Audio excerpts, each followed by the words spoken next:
Oi pessoal, meu nome é Aline e hoje eu vou falar um pouquinho sobre intertextualidade. Bom, antes de começar, vou me apresentar. Como eu disse, meu nome é Aline, eu sou engenheira ambiental e hoje estou cursando o último período do curso de licenciatura em letras, pela UF, consórcio CEDERJ. Mas antes de qualquer coisa, eu sou apaixonada por literatura e uma grande defensora da leitura. Bom, hoje a gente está aqui para falar um pouquinho sobre intertextualidade. E quais que são nossos objetivos aqui hoje? O primeiro deles é compreender a intertextualidade como um fenômeno inerente à linguagem humana como um todo, independente do tipo de linguagem. O segundo é entender o conceito de intertextualidade, as suas classificações e os seus principais tipos.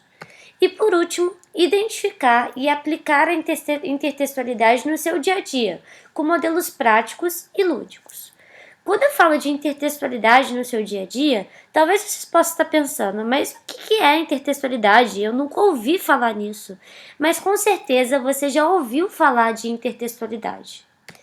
Isso porque a intertextualidade está muito mais perto de você do que você mesmo pode imaginar. Por exemplo, você já viu esse tipo de coisa?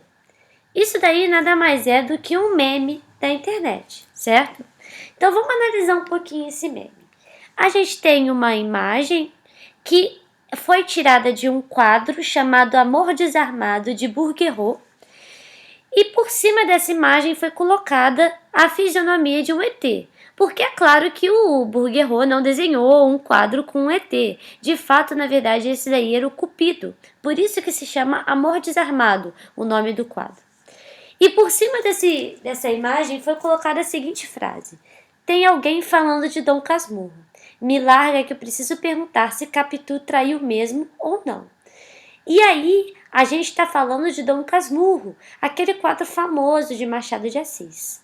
Bom, esse é um tipo de comunicação de uma linguagem muito comum hoje na era digital, certo? Vamos ver um outro tipo de exemplo, bem aplicado para o nosso cotidiano. Aqui a gente tem o quadro A Criação de Adão, de Michelangelo, um pouquinho mudado, afinal, Deus não está mais tocando Adão, né? Nessa figura, a gente tem Deus colocando álcool em gel na mão de Adão. Afinal, a gente está no meio de uma pandemia, certo? Então, não é recomendado tocar em ninguém. Bom, brincadeiras à parte, como vocês reagiriam se eu falasse que esses exemplos são exemplos de intertextualidade? Pois é, intertextualidade, gente, é nada mais é do que um diálogo entre textos. A gente tem um exemplo aqui do lado, que é uma figura muito conhecida hoje em dia, que é o Homer Simpson. Só que o Homer Simpson está num local diferente e ele está agindo de uma maneira diferente. Por quê? Esse local, essa paisagem, a fisionomia, a roupa que o Homer Simpson inclusive está usando é uma referência ao quadro O Grito, de Edvard Munch. Então ele dialoga com outro quadro, com outra obra, com outra forma de linguagem. Então hoje a gente pode falar, compreender que esse meme nada mais é do que um intertexto. Então a intertextualidade, ela envolve todos os tipos de linguagem, sejam elas visuais, auditivas e escritas. E nada mais é do que a conexão entre essas diferentes manifestações artísticas, ou seja, a literatura referenciando a pintura, a escultura referenciando a música, a dança referenciando o cinema, ou a própria literatura referenciando a própria literatura mesmo, por que não? Não existe uma regra. Bom, a intertextualidade está muito presente hoje em propagandas publicitárias, programas televisivos, provérbios, charge, entre outros. Hoje eu trouxe muitos exemplos de memes, porque a gente sabe que a maioria dos memes são formados por intertexto, certo? Bom, e quais seriam os tipos de intertextualidade? Basicamente, existem dois tipos de intertextualidade. O primeiro dele é a intertextualidade explícita. Nesse texto ficam claras as fontes na qual foi buscado, ou seja, é intencional. A conexão entre essa obra e outra é uma coisa intencional. Se a gente tomar esse meme como exemplo, a gente tem a Mônica, numa paisagem conhecida, com roupas conhecidas. O que será que ela está se referenciando? Pois é, pessoal, nesse caso, a intertextualidade é explícita porque ela deixa claro quem ela referencia, e ela referencia, claro, a nossa querida Mona Lisa, de Leonardo da Vinci. Além disso, a gente também tem a intertextualidade implícita. Ela demanda uma maior compreensão, porque ela não deixa claro o texto que ela se baseou, mas ela dá alguns elementos para que o leitor consiga compreender aquele texto base. Só que é claro que ela exige que o leitor seja um pouquinho mais experiente, porque ele vai precisar fazer analogias e inferências.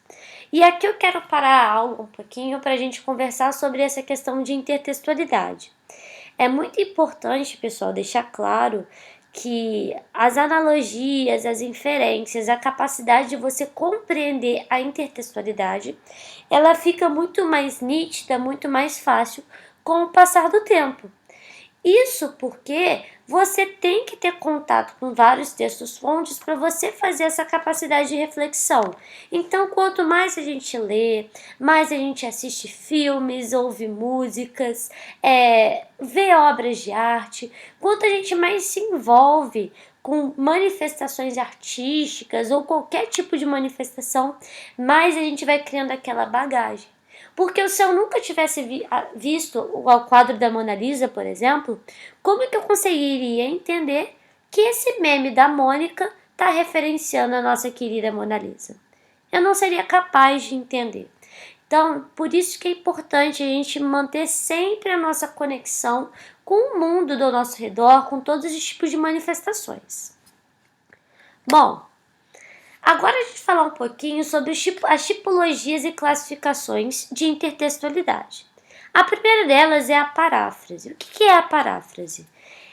Na paráfrase, a intertextualidade consiste na temática. Então, muitas das vezes, o autor ele não vai usar as mesmas palavras, as mesmas expressões, mas vai usar o mesmo tema. A ideia central do texto, e texto aqui eu digo um texto verbal, que seria uma poesia, um livro, qualquer forma verbal, ou não verbal, que seria uma pintura, um quadro, uma dança. A ideia, na paráfrase, a ideia central do texto é reafirmada. Então a gente mantém o sentido original do texto. Vamos dar um exemplo. A professora ajuda quem muito estuda. Isso é uma paráfrase, gente. E o que ela parafraseia? Aquele nosso querido provérbio de Deus ajuda quem cedo madruga. Então, a professora ajuda quem muito estuda, reforça essa temática. Ela não muda o sentido da frase. O sentido permanece o mesmo. Você vai fazer um esforço e você vai ser ajudado por alguém porque você fez aquele esforço. Então, o sentido permanece o mesmo. Beleza? A próxima tipo de intertextualidade é a paródia, né? A paródia nada mais é do que a alteração da temática do texto. Ou seja, aqui a gente já muda a temática do texto, contrariando a ideia original do texto-fonte. Geralmente a paródia tem um tom de ironia e sátira, e geralmente ela demonstra algum tipo de crítica. Vamos ver um exemplo. Aqui a gente tem uma tirinha da Turma da Mônica, e aí o personagem conversa com o outro. Minha terra tem Corinthians, onde o canto sabiá. Minha terra tem Palmeiras, cada um tem o time que quiser. Então quer dizer, aqui ele está parodiando um poeminha muito conhecido que é a Canção do Exílio de Gonçalves Dias, que, diga-se de passagem, é um dos poemas que mais tiveram intertextualidade depois. A gente pode dar vários exemplos de intertextualidade com texto-fonte de Canção do Exílio. Então, Canção do Exílio, para quem não se lembra, é aquele poema: minha terra tem palmeiras, onde canto o sabiá, as aves que aqui gorjeiam não gorjeiam como lá. Então, nessa tirinha de Maurício de Souza, a gente vê que ele se apropria daquela ideia, né, da Canção do Exílio, das palavras da Canção do Exílio, de forma explícita. Só que ele altera o Palmeiras, de Palmeiras, árvores, né? Para time Palmeiras, time Corinthians, para dar aquele tom de humor na nossa tirinha. Então isso é nada mais do que uma paródia. Próximo exemplo, próxima classificação de intertextualidade é a referência ou alusão. E o que seria a referência ou alusão? A intertextualidade ela não ocorre de maneira direta. Então, geralmente, a gente tem uma intertextualidade mais indireta e muitas vezes mais implícita nesse tipo de texto. O objetivo é oferecer uma sugestão ou uma alusão a algum tipo de acontecimento. Vamos pegar um exemplo. Este é um presente de grego. O que seria um presente de grego? Bom, a maioria de nós se lembra daquele caso que a gente vê muito nas aulas de história, aonde os gregos e troianos eles estão em guerra e a Grécia manda para Troia um presente de paz que nada mais é do que um cavalo de madeira, de onde os soldados saem de dentro daquele cavalo para batalhar. Então, o presente de grego ele é uma alusão, uma referência a esse momento, esse caso histórico. Bom, mais um tipo de classificação seria o pastiche, que é um tipo muito conhecido, mas que é muito pouco falado, muito pouco explicado, apesar de todo mundo conhecer um exemplo, tá? O pastiche ocorre quando se reproduz traços do estilo ou técnicas específicas. Não há intenção de sátira ou crítica. O pastiche é muito comum, por exemplo, em memes. É claro que o meme ele tem, às vezes, um tom de humor, mas muitas das vezes não é uma sátira em relação ao texto-fonte, tá, gente? Não quer dizer que seja uma crítica ao texto-fonte. Às vezes ele é só um ponto de humor e tudo mais. O pastiche ele é muito usado principalmente em propagandas publicitárias. Vamos ver um exemplo. Essa daí é um exemplo de propaganda da Havaianas, mas de cara a gente vê que existe uma coisa em comum com a nossa memória, certo? Eles pegaram, a Havaianas pegou o quadro Abapuru de Tarsila do Amaral, que é uma das maiores expoentes do nosso modernismo brasileiro, e na pintura original, Abapuru estava descalço, certo, gente? Essa perna grande que a gente vê aí, a gente sempre vê descalço. O que a Havaianas fez? Colocou uma sandália no pé da Abapuru e colocou Havaianas. Todo mundo usa.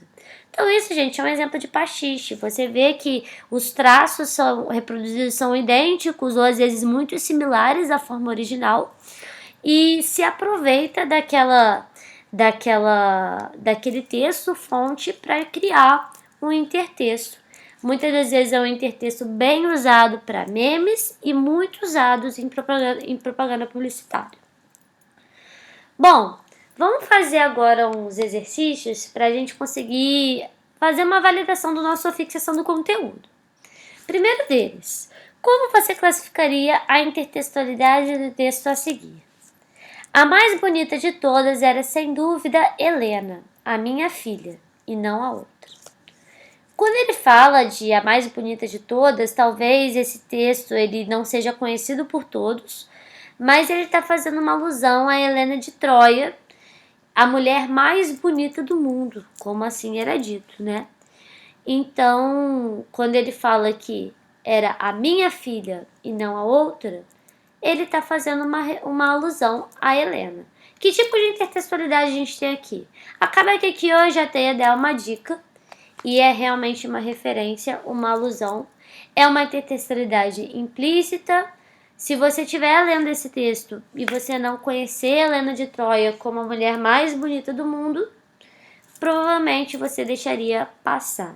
E é por isso que eu reforço a importância da gente se manter atualizado, continuar lendo, continuar ouvindo música, assistindo filmes, porque isso tudo é importante para a nossa formação como leitor. Bom, próximo exemplo. Aqui a gente já tem uma linguagem não verbal, certo? Na verdade, tem uma parte verbalizada ali. Então, o primeiro texto, que é o texto fonte, é o logotipo da Mac, né? Da Apple. E aí, do lado a gente tem um sanduíche com um formato bem similar ao logotipo. E ali a gente tem Big Mac. Big Mac, não de McDonald's, olha como está escrito Mac. De Mac, que é o computador da Apple, certo? O que seria esse tipo de intertextualidade? Como vocês classificariam? Bom, a gente poderia citar que isso é um pastiche. Como eu disse, o pastiche é muito utilizado para linguagem publicitária e é uma conexão muito interessante que se tem, beleza? Próximo exemplo. Político que promete não cumpre. Vamos pensar um pouquinho. Que tipo de intertexto? Qual seria o texto fonte desse textinho aí? Qual seria a fonte? Bom, a fonte poderia ser cão que ladra não morde, político que promete não cumpre. Ou seja, quem muito fala não faz, cão que muito late não morde, quem muito fala não faz, certo? Isso nada mais é do que uma paráfrase. Lembrando que a paráfrase, ela reforça a ideia do texto, ela não contraria, ela muda a palavra, muda o jeito de falar, mas a ideia é mantida.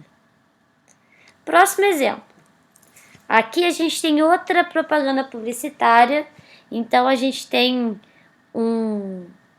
uma foto aí de como se fosse um sapato de salto alto, verde, e aí tá escrito Quiabo veste Prada. Se depender da chefe, ele pode acabar em pedacinhos.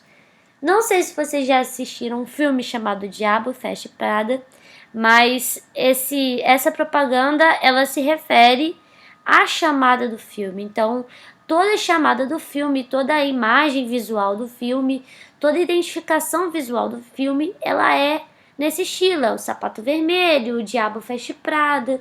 E aqui eles trocaram isso para o Quiabo Veste Prada, para uma vertente mais bem humorada, mais bem parecida com aquela da Mac que a gente viu. O que seria isso? Esse tá fácil, é uma paródia, certo? Ele tem esse tom de ironia, de humor em relação até o texto fonte. Bom, próximo. Como você classificaria a intertextualidade do texto a seguir? Quando eu falei que Canção do Exílio foi um texto muito referenciado, eu trouxe aqui ele como texto-fonte para a gente se lembrar. Minha terra tem palmeiras, onde canto sabiá. E qual seria o intertexto? A nossa música de Jorge Benjor, muito conhecida, País Tropical. Moro no país tropical, abençoado por Deus e bonito por natureza. Ah, mas Aline, não tem nada a ver um texto com o outro. Será que não, gente? Vamos analisar o contexto, o conceito trazido. Minha terra tem palmeiras onde canto sabiá. As aves que aqui gorjeiam não gorjeiam como lá. Nesse poema, Gonçalves Dias está enaltecendo a beleza do nosso país. E quando ele fala que as aves que aqui gorjeiam não gorjeiam como lá, ele fala muito também de como o nosso país, o Brasil, ele é um país privilegiado. E aí, quando a gente vem para a música de Jorge Benjor, ele só repete esse conteúdo. Então, por isso que é importante a gente aprender a fazer esse tipo de conexões. Porque muitas das vezes ele não vai usar o mesmo tipo de as mesmas palavras, vai ser uma intertextualidade muito mais implícita. Mas às vezes o conteúdo te faz mostrar a que ele está se referenciando. Então aqui a gente tem um caso muito comum de paráfrase.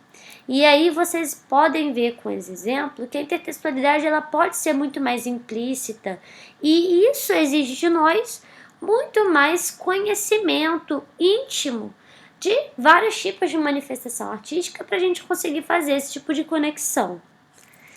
Bom, gente, era basicamente isso que eu queria falar com vocês. Muito obrigada por assistir esse vídeo, muito obrigada por acompanhar. E o recado que eu tenho para deixar para vocês é que a gente passa a tomar gosto pela literatura, pela leitura, quando a gente começa a entender que isso está muito mais no nosso dia a dia do que a gente pode imaginar. Então é esse recado que eu deixo aqui hoje para vocês e muito obrigada de verdade por estar assistindo.